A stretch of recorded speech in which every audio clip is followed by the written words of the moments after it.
guys, welcome to another edition of the Inside the FLX podcast presented by FL1 News. Today we're discussing solar energy, but with a realistic twist.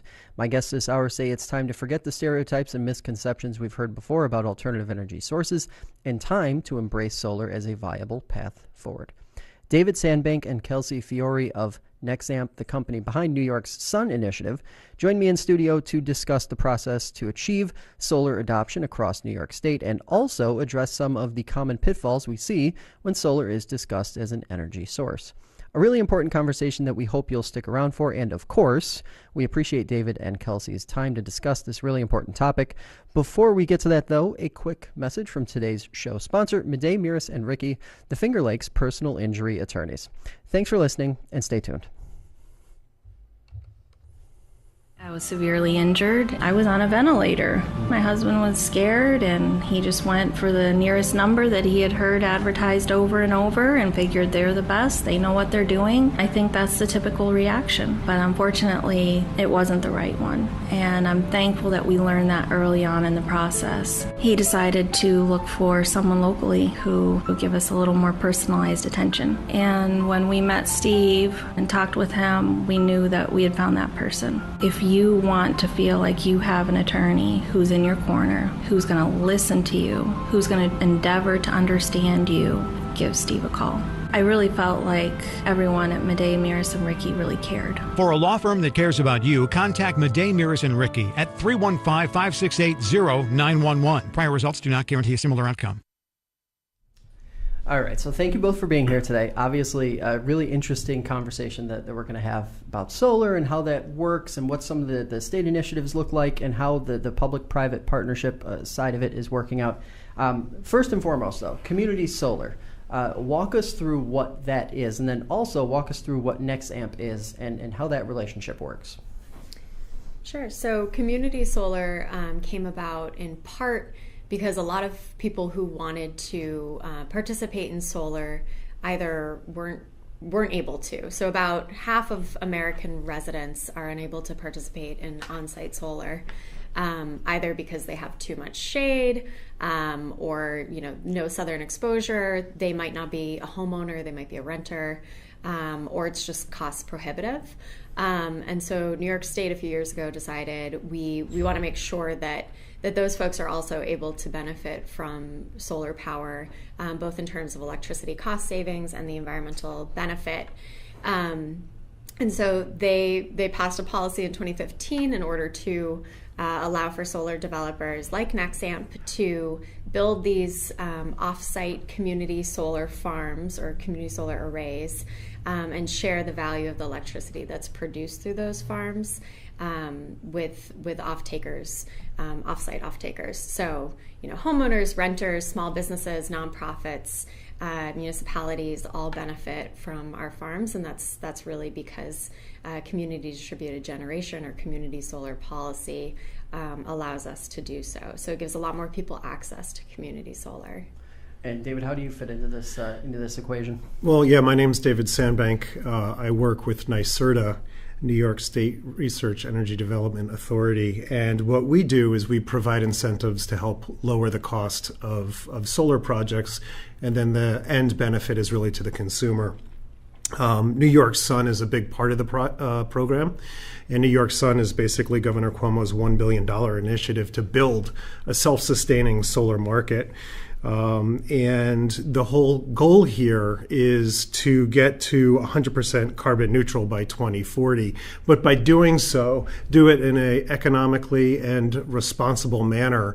And what I mean by that is that, make sure that the money that we're spending, number one, creates jobs. Number two, helps lower the cost for people who partake in solar and those who don't.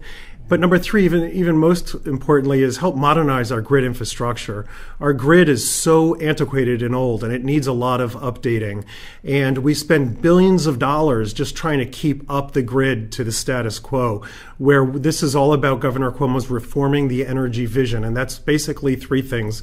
It's making the grid cleaner, it's making it more affordable, and it's making it more resilient. And that's what a community solar is, a big component of that aspect of trying to get our grid up to modernization. And how much of this project or this undertaking as a whole really comes down to updates and fixes to the existing infrastructure? It's going to have to happen anyway. Let's just do this right, do this in a way that makes sense, not just now, but maybe 20, 30, 40 years from now. You hit the nail on the head. I mean, a lot of this, New York State is doing it in a much different way than a lot of other states are. We're doing it in what I said earlier, what I feel is a very fiscally responsible manner. We're deciding to incentivize solar projects like Nexamp's based on where that system produces the electricity and what the value of that system is to the grid. Because when you're able to send those price signals, those projects then are a benefit to the grid rather than a detriment to the grid. And so by doing so, we're able to really expand our community solar program to the largest pipeline in the country right now. And the benefit to that are people who would like to subscribe to that community solar project are, through Nexamp and other developers' projects, going to be able to save money on their bills. But at the same time, do so in a way that helps the grid. So it's a win-win. So let's. I think that's the first thing that I want to help sort of debunk or at least talk through. The cost on the end user.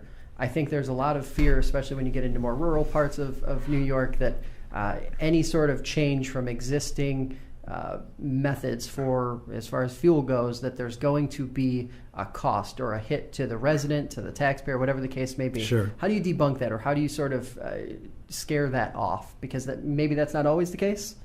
Well, I mean, when I keep using the word responsible, I don't want to get too wonky here because there's a lot of acronyms and stuff that goes on in the regulatory language, dictionary. But what I keep kind of harping on is that New York State is doing it differently than other states, and that when we put solar projects in a certain area, that the compensation that's going to be given to that project is based on realistic facts of how that's going to help deter future spending by utility companies to help the grid infrastructure. I mean, there's certain circumstances where there's peaker power plants that have to be turning on maybe 1 to 2 days a year, and those have to be paid for. They're very much of a pollutant, power plant. They pollute a lot, and also they're very expensive to uptake. So if we have this sort of distributed approach, and what I mean by distributed is think about the telecom industry, think about the computer industry, think about Uber and the transportation industry. It's about putting resources in many different areas. Get away from that old-fashioned centralized approach. We will have a much more reliant, much smarter grid, and ultimately much cheaper. Mm-hmm. And I think if I could just speak to the program side of it. So this is a benefit both to subscribers, to communities.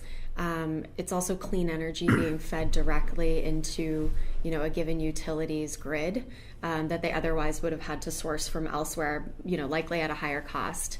But in terms of the program, with our program, it's a subscription program, and I'd be happy to kind of get into it whenever you'd like me to. Let's get into that part of it, because I think that's one of the things is that when we fed this out to some of our listeners and viewers, it was a sense of complication, that it was very overwhelming to even, go into the idea of converting to something else. Yeah, and I think that is where a lot of the confusion lies, is that you're, changing your provider or supplier, or something is fundamentally shifting in how you operate in terms of your electricity, and it's actually not.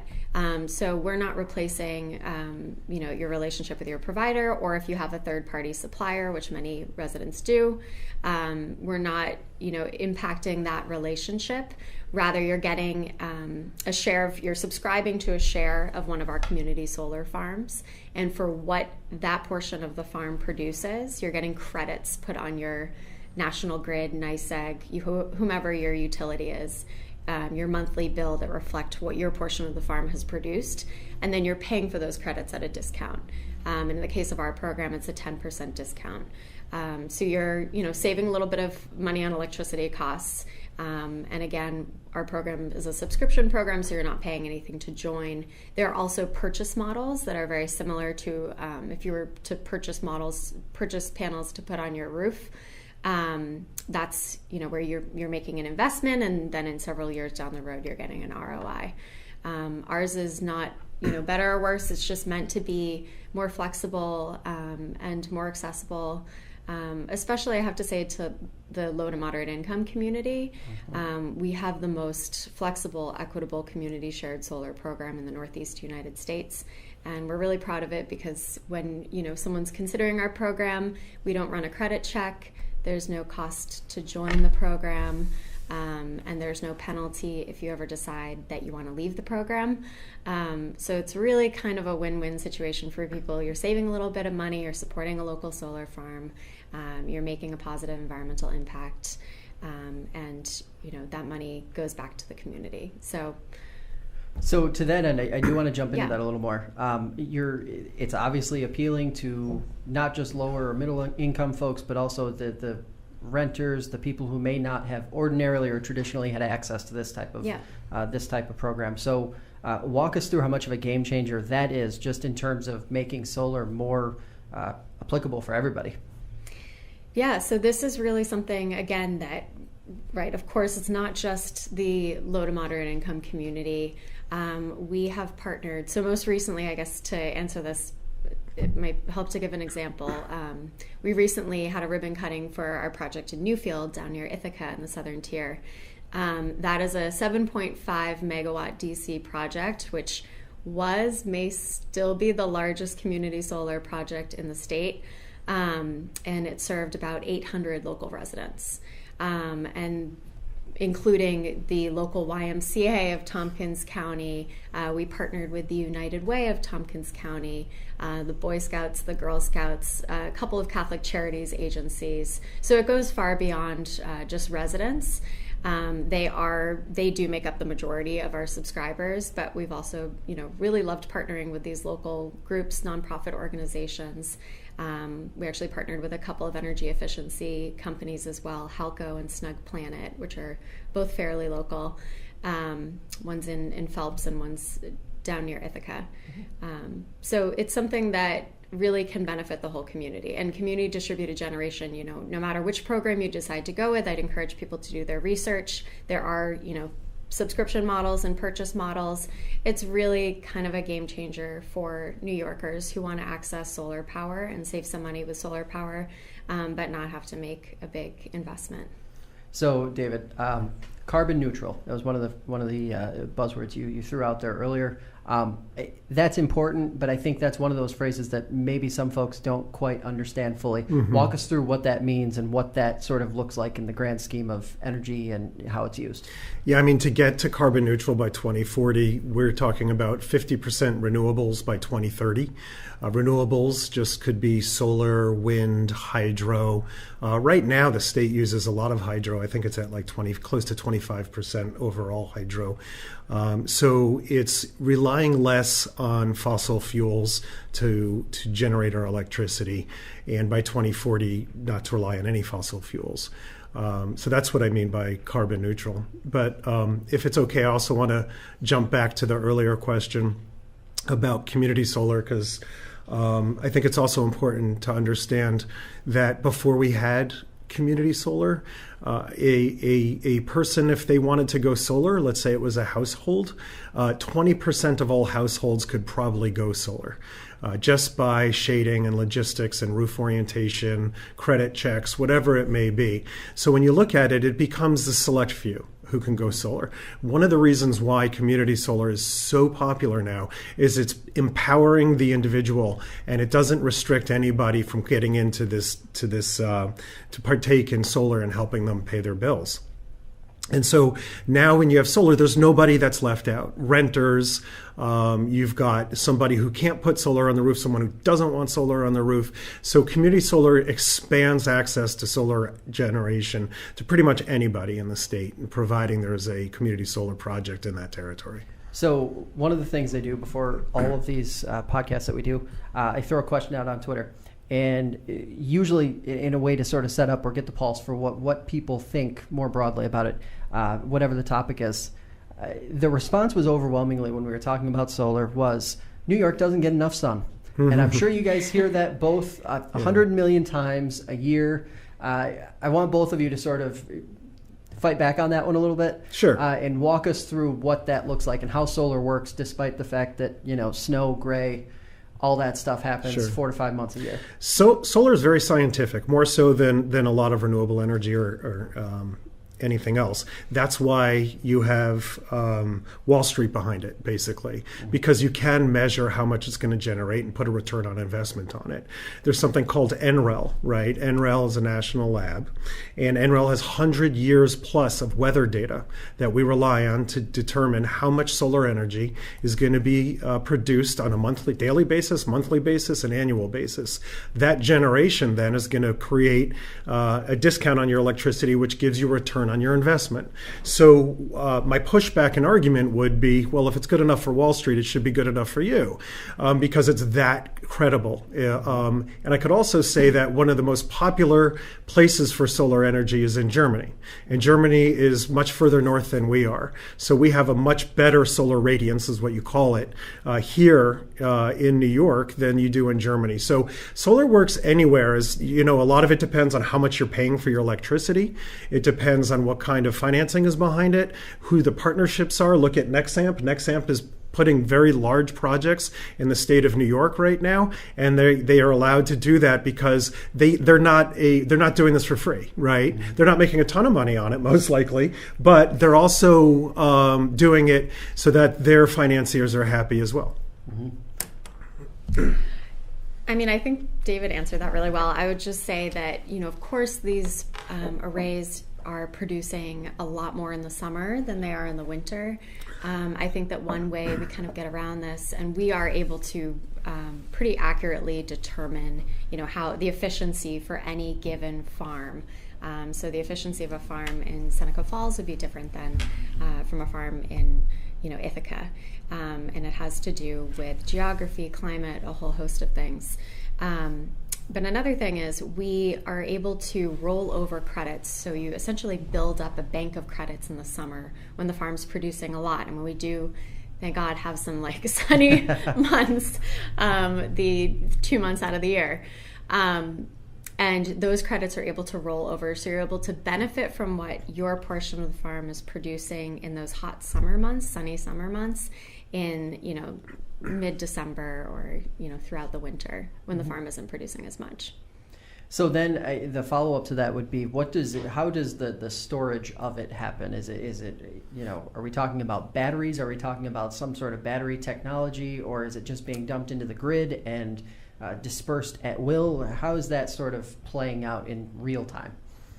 Yes. So the the power is going directly into the grid.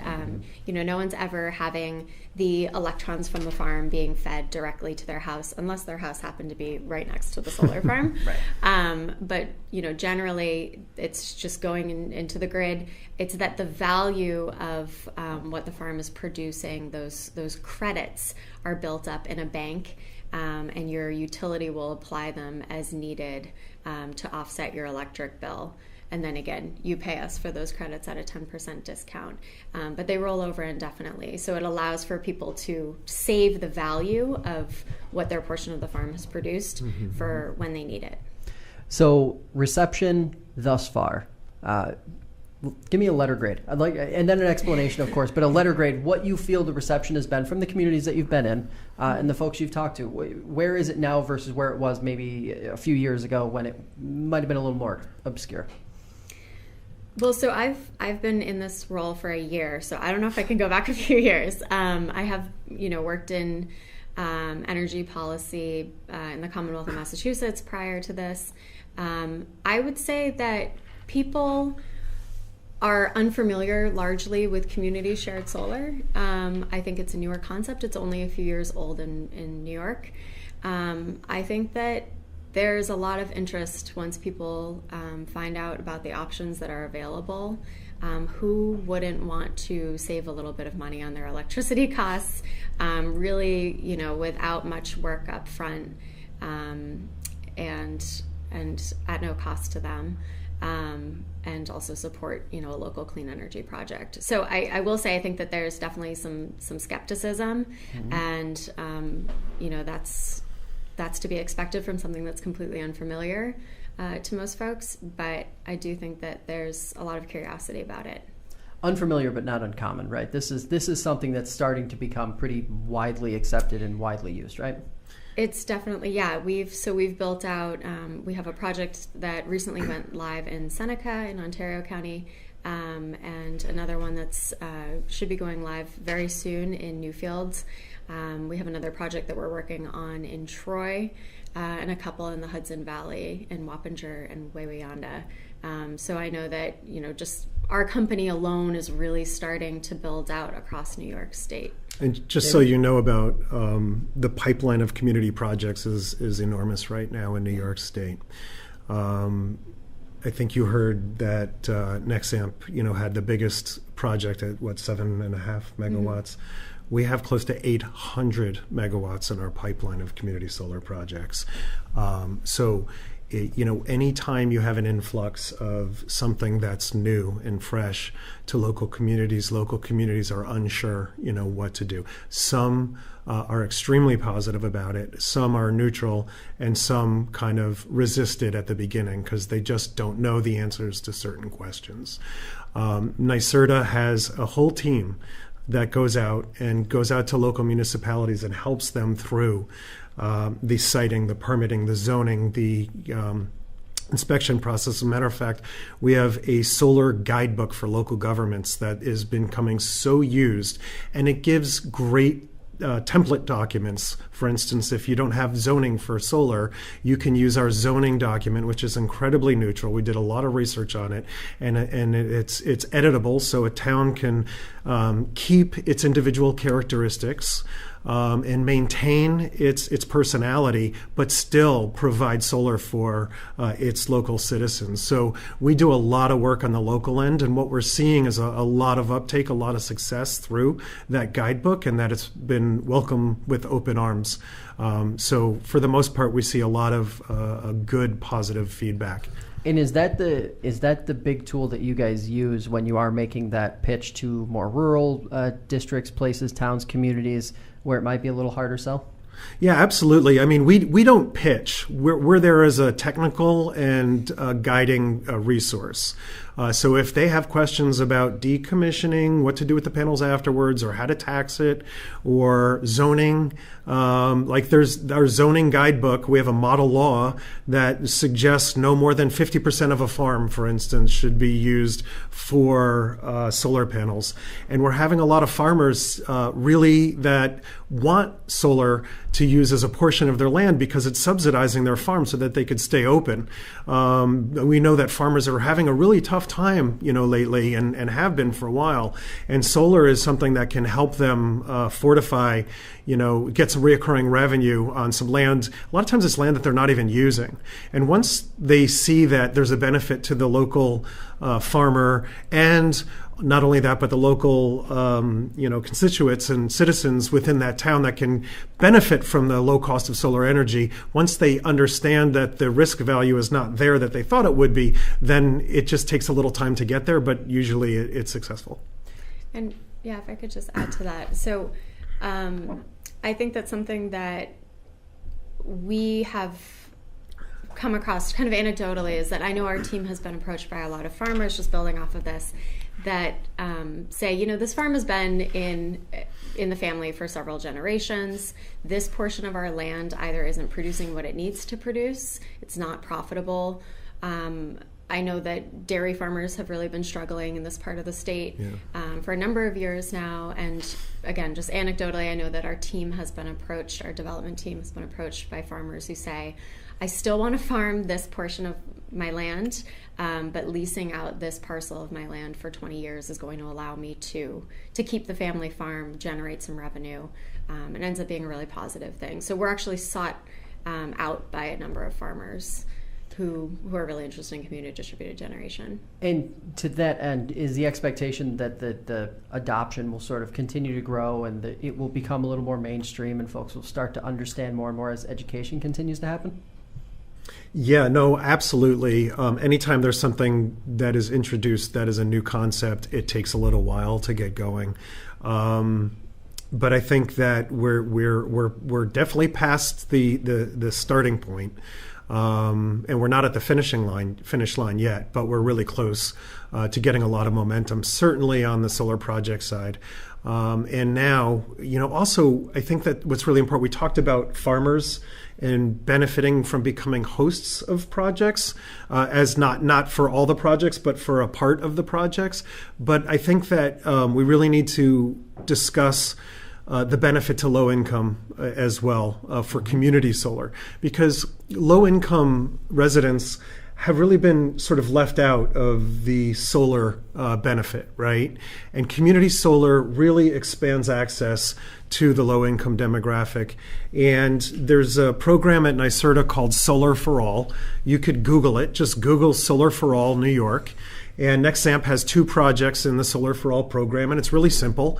NYSERDA essentially buys the credits to, let's say, 2 of the Nexamp's projects, and we give those credits for free to low-income households, within that community.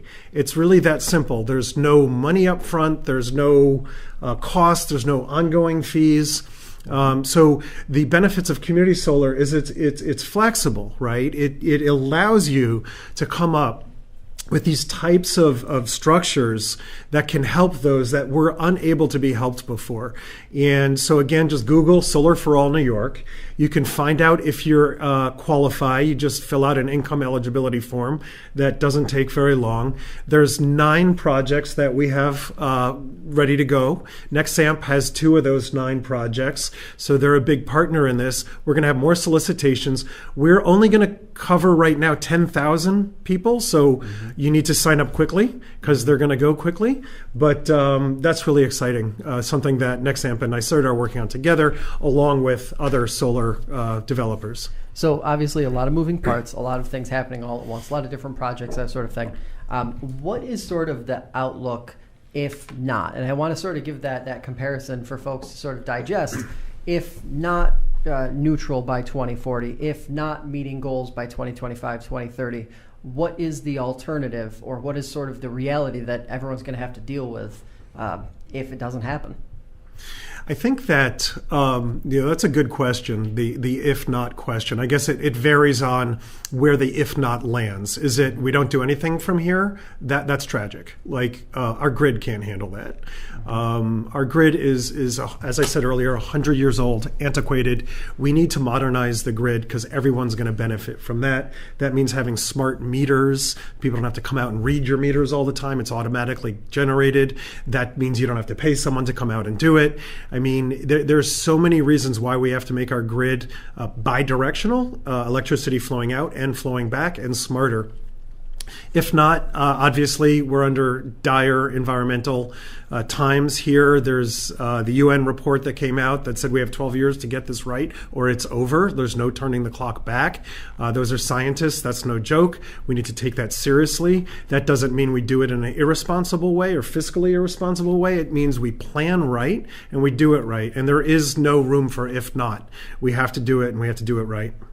I think that also, New York really has an opportunity here to be a leader and to show other states that want to be ambitious in terms of their clean energy policy and distributed resources. We have an opportunity to say this is something that can be done. It has been successful. I think a lot of what needs to happen, and I think what we've in different ways been working on making happen, is education, and just saying this is an opportunity that's out there, and it's something that's going to be really good for your community. It's going to make your grid more resilient. It's going to be good for your wallet, and I think that getting the word out, and as more of these projects are built, as more people learn about their neighbors participating, is really going to help. So to that end, you mentioned a bunch of renewables in the beginning of the program. Where does solar fit in relation to all of the other, obviously you mentioned hydro, where does it sort of fit in the percentage land in a perfect world 15, 20 years from now when we are neutral or more renewable than we are presently? Yeah, well, right now we're about less than 1% of total electricity production in the state. So, we're not very deep right now. But a lot of this is going to come from different sectors, obviously, different technologies. One is hydro. Hydro is a big part of it. Again, that's going to be half of it, a quarter of it at least. Solar is probably going to be about 10 to 20%. Offshore wind is going to be a lion's share of it. Offshore wind, you're looking out of Long Island. A lot of the load from New York State, meaning where's most of the electricity used? Well, you look at Long Island and New York City. There really isn't a lot of places to put solar there that can generate enough electricity. Right now, we have wires that go from the north down to the south to bring electricity down there. But if that becomes more self-sufficient in the way it can generate its own electricity with offshore wind, then you're going to have a balanced approach. And whenever you have a balanced approach, you can't kick one leg stool out and fall over, right? You got a lot of leg stools. That's exactly what we need with technology. It can't just be one. So then, as we look forward, what do the next 5 years look like? The short-term to mid-term goals that each of you have, or each of the organizations that are involved have, as well as the state, in progress? Well, as I mentioned, offshore wind is a huge solicitation right now. So over the next 5 years, we're hoping to see some projects come to fruition, obviously, a lot of them. That is about a 5-year window. Our window at New York Sun for solar is we're doing 3 gigawatts by 2023, okay? We're halfway through if you count the pipeline and the already completed projects. Mm-hmm. So by 2023, we'll have 3 gigawatts. But that doesn't stop there, because the New York Sun program is what we call a self-sustaining program. It means we're going to give just enough money to these solar projects and communities so that when there's no more incentives left, they'll be able to sustain building and continue to have a solar development within New York State without government subsidies. So that means it continues on. I always say it's like the engines turn off, the sails go up, and the boats can continue without the assisted power of the engine. Kelsey? So we have, in the past couple of years, we have 22 community solar farms in Massachusetts. In the past about a year, we have also grown into Illinois, Maryland, Rhode Island. I think we have a project in California, New York, and Massachusetts, in New York. So we've seen a lot of growth, even in the past year. We're a decade-old company, and we, I think, expect to keep growing, beyond the Northeast. But in New York, we know that this is a really strong market. As I said, we have about a half dozen projects here. I think that it's just going to keep increasing. Our project numbers are going to increase exponentially over the next 5 years. And I think that the really ambitious goals set by the state and the support for community distributed generation make this a really favorable market for us to be working in. So we're really excited about that. And sort of the last question I want to throw to both of you, for any of the elected officials or some of the folks who live in these different communities, especially the rural parts of the Finger Lakes, what is sort of the parting message that you want to leave with them when they start to have these conversations or start to think about solar as an option in their own neck of the woods? Yeah, that's a good question. As a matter of fact, we have a data map on the nice New York Sun website that you can drill down by county and how much projects are there, and are they residential, are they commercial projects, and you can see what's happening in their own. It's segregated by counties. So I think the message is, look, it's the future. There's no doubt about it. We can't, and nor should we, stop this movement. You might as well embrace it, because it's only going to benefit not only your constituents economically, environmentally, but reliably as well. And so the sooner you get into it, the better your economic development opportunities are going to be. I mean, we actually have, since 2012, leveraged $2.8 billion plus in private capital by building these projects. That's not including anything that we've been helping out. So from the jobs perspective, we have over 12,000 jobs in the state. There's no reason not to do it. Mm-hmm. And Kelsey? I would echo that. There's no reason not to do it. I think that to speak to Nexamp's mission, we are really focused on making sure that everyone has access to solar. Communities, I would say to local officials, local residents, anyone who's considering community distributed generation, community solar, you have a right to determine where your energy is coming from and what's feeding into your grid. You have a right to have a more sustainable, reliable, clean grid, and also to take control of your energy costs. And this is a great way to be able to do it. Again, one last pitch for our program. I'd just say ours is, really there's no risk to participating. It's a great way to support one of these projects, save a little bit of money, and it is not financially backbreaking. That's the point that it is not right. correct. There's no cost to join. There's no cost to join our program, and again, there's no penalty if you ever want to leave our program. Yeah, I mean, you're talking about the potential of hundreds of thousands of community solar subscribers. There has to be a cost benefit to them, not a cost. Right. So clearly, they're going to be saving money on this. Right. And again, with ours, it's a 10% savings. But I think the big thing is access to solar. For local officials, this is something that really can help your residents determine where their energy is coming from and save a little money while they're at it. All right. Well, I appreciate the time, guys. Great conversation, and best of luck with everything you guys got going on over the next 2, 3, 4, 5, 6, 20 years. All right. Well, thanks for having us, and keep in touch. All righty. Thank you very much. Hey, thanks for listening, and thanks to our guests for making today's show possible. Remember, new episodes of Inside the FLX drop on Sundays and Thursdays exclusively on fingerlakes1.com and the FL1 app for iOS and Android. If you're watching us on YouTube, be sure to like and subscribe. If you're listening to the podcast on iTunes, consider leaving a review. It does help new listeners discover the show. Take care, and we will see you next time on Inside the FLX.